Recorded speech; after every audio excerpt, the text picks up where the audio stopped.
Shalom, jemaat Tuhan yang terkasih dalam Kristus Yesus, kita kembali bertemu di dalam ibadah subuh, yaitu memperingati tentang kebangkitan Yesus Kristus dari kematian. Firman Tuhan yang menjadi renungan kita pada saat ini terambil dalam kitab Injil Markus pasal 16 ayat pertama sampai dengan ayat yang ke-8. Demikian firman Tuhan. Setelah lewat hari Sabat, Maria Magdalena dan Maria ibu Yakobus serta Salome membeli rempah-rempah untuk pergi ke kubur dan meminyaki Yesus. Dan pagi-pagi benar pada hari pertama minggu itu, setelah matahari terbit, pergilah mereka ke kubur. Mereka berkata seorang kepada yang lain, "Siapa yang akan menggulingkan batu itu bagi kita dari pintu kubur?" Tetapi ketika mereka melihat dari dekat, tampaklah batu yang memang sangat besar itu sudah terguling. Lalu mereka masuk ke dalam kubur, dan mereka melihat seorang muda yang memakai jubah putih duduk di sebelah kanan. Mereka pun sangat terkejut. Tetapi orang muda itu berkata kepada mereka, "Jangan takut. Kamu mencari Yesus orang Nazaret yang disalibkan itu. Dia telah bangkit, dia tidak ada di sini. Lihat, inilah tempat mereka membaringkan dia.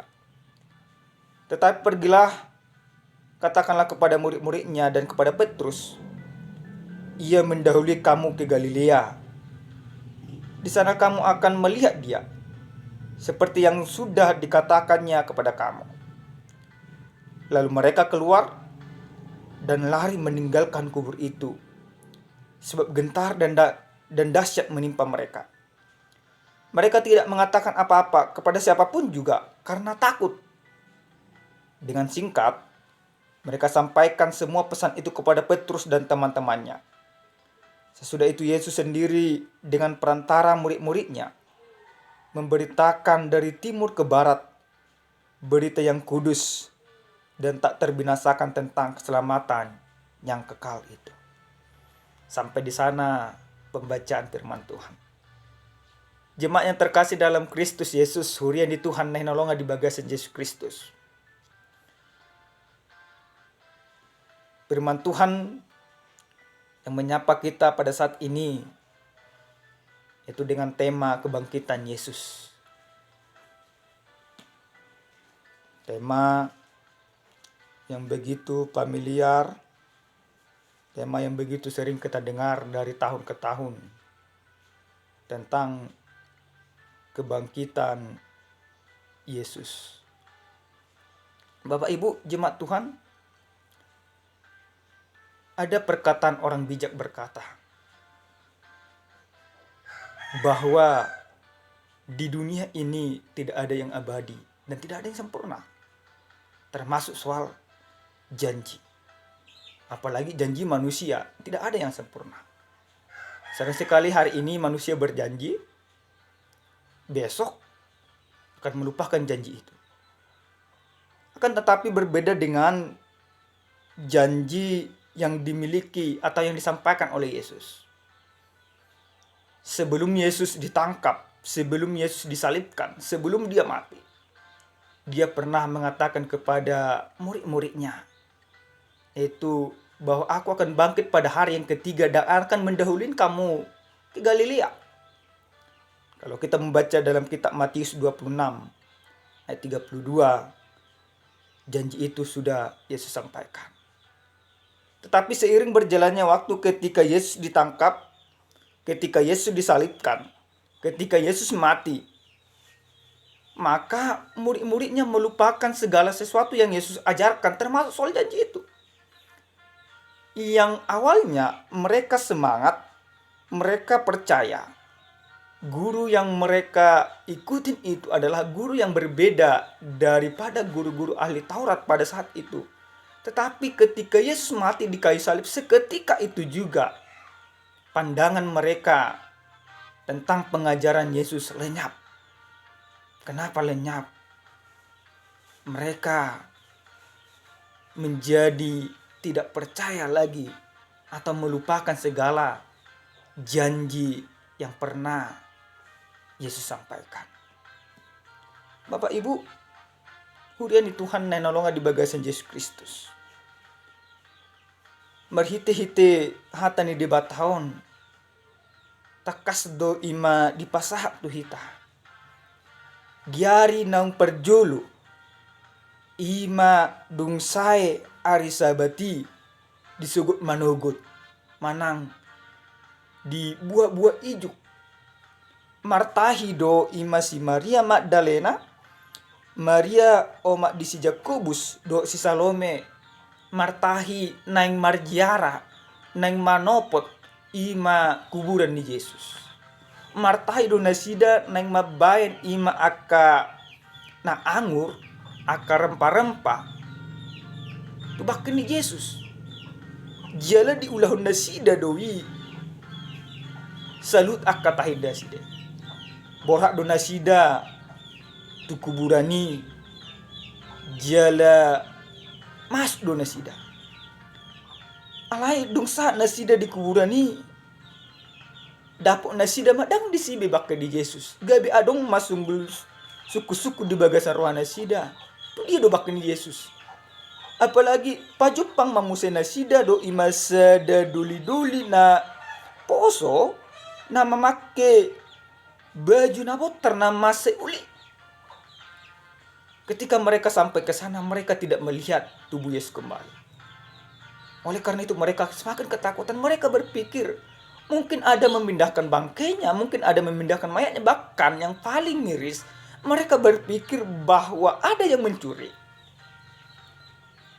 Ketakutan yang begitu besar membuat iman mereka kepada Yesus menjadi hilang. Bapak Ibu jemaat yang terkasih dalam nama Yesus, ketakutan sering sekali membuat logika menjadi hilang. Ketakutan sering sekali membuat iman menjadi kecut.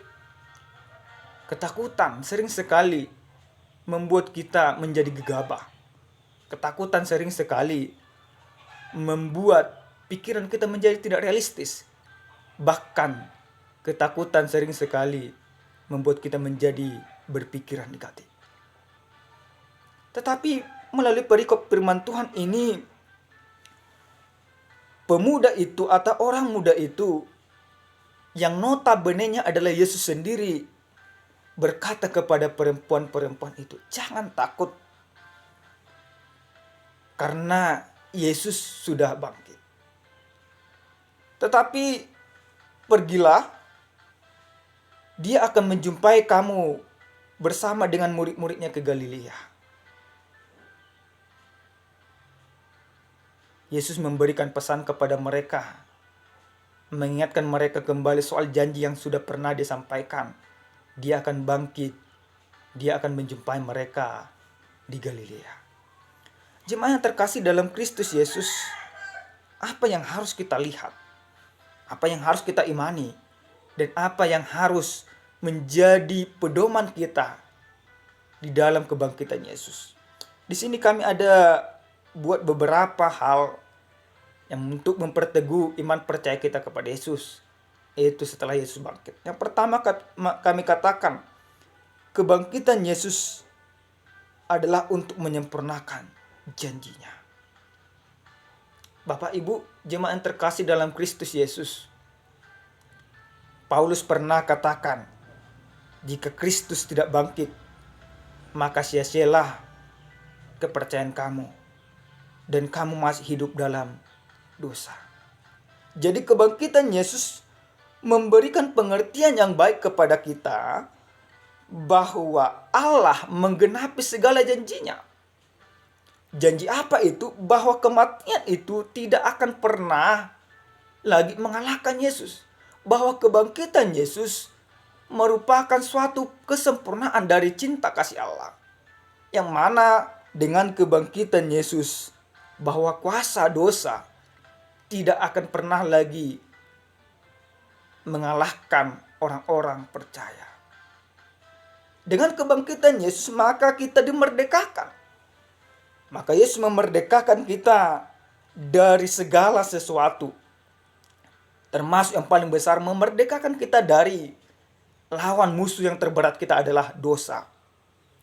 Maka melalui kebangkitan Yesus, kita harus percaya bahwa dosa itu tidak akan menjadi bagian kita. Tetapi kehidupan yang kekal itu yang akan menjadi bagian kita, bukan kematian yang kekal. Jadi firman ini mau mengatakan kepada kita lewat kebangkitan Yesus, Dia menggenapi segala janji-janjinya. Dia menggenapi segala perkataannya. Dia menggenapi segala nubuatan-nubuatan para nabi terdahulu. Yang kedua, firman ini mau mengajarkan kepada kita melalui kebangkitan Yesus, itu kebangkitan Yesus bukti bahwa dosa telah dikalahkan. Bukti bahwa dosa telah dikalahkan. Bapak Ibu, jemaat yang terkasih dalam nama Yesus, orang-orang Farisi, ahli-ahli Taurat, bahkan orang-orang Yahudi yang menyalibkan Yesus, mereka berpikir ketika Yesus mati di kayu salib, maka itulah kekalahan yang terbesar dari Yesus. Mereka tidak menyadari justru dengan kematian Yesuslah kemenangan yang sesungguhnya Yesus pertunjukkan. Kemenangan bukan untuk melawan orang Farisi, bukan untuk melawan orang Yahudi, bukan untuk melawan ahli-ahli Taurat, tapi kemenangan yang terbesar yang mau Yesus buktikan adalah itu kemenangan dari kuasa dosa. Bahwa setiap orang yang percaya kepadanya tidak akan dikekang dosa lagi. Setiap orang yang percaya kepada Yesus tidak akan pernah hidup lagi oleh karena dosa-dosanya. Tetapi lewat kebangkitan Yesus itu, lewat kebangkitan Yesus, Yesus mau membuktikan dosa itu no, kebenaran itu yes. Hudian nolongan di bagasan Yesus Kristus.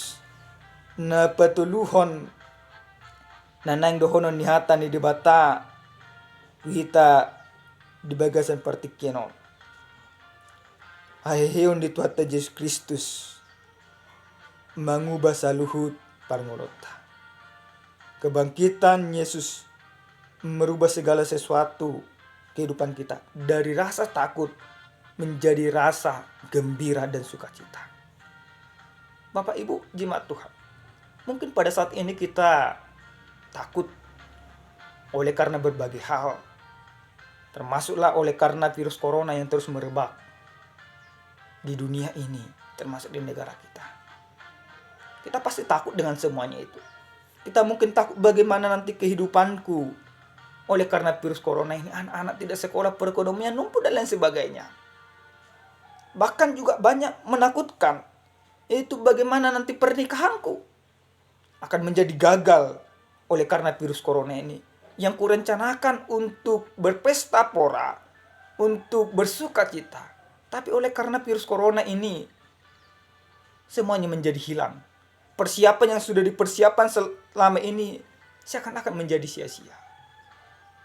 Tetapi pada saat ini, jemaat Tuhan yang terkasih dalam nama Yesus, melalui kebangkitan Yesus, kita harus buktikan bahwa rencana atau pandangan-pandangan yang kita anggap mustahil, yang kita anggap sia-sia, yang kita anggap menjadi beban, melalui kebangkitan Yesus mau katakan kepada kita bahwa kita juga harus bangkit dari segala keterpurukan itu. Kita harus bangkit dari segala ketakutan. Kita harus memiliki semangat yang besar. Kita harus memiliki iman yang teguh, percaya yang benar kepada Yesus. Maka hiduplah oleh karena iman. Yang kamu anggap gagal, yang kamu anggap sia-sia, percayalah bahwa di balik segala sesuatu yang terjadi pada saat ini, rencana Tuhan nyatakan di dalamnya. Bahkan yang terakhir sekali dalam kebenaran firman Tuhan ini, dikatakan sesudah itu Yesus sendiri dengan perantara murid-muridnya memberitakan dari timur ke barat berita yang kudus dan tak terbinasakan tentang keselamatan yang kekal. Melalui kebangkitan Yesus, maka setiap orang percaya harus bersuka cita. Sukacita yang terbesarnya bukan persoalan dunia ini, tetapi sukacita yang terbesarnya adalah karena Yesus memberikan kepastian bagi kita bahwa kita hidup bersama dengan Dia, bersatu dengan Dia, yaitu mempunyai hidup yang kekal. Oleh karena itu, jemaat Tuhan yang terkasih dalam nama Yesus, bangkitlah, semangatlah, dan jalanilah harimu dengan semangat dan dengan sukacita. Sekalipun banyak persoalan, sekalipun banyak tantangan, sekalipun banyak cobaan, percayalah, Yesus beserta dengan kita. Yesus sudah bangkit, maka kita juga harus bangkit bersama-sama dengan Yesus, dengan semangat-semangat yang baru. Amin. Shalom.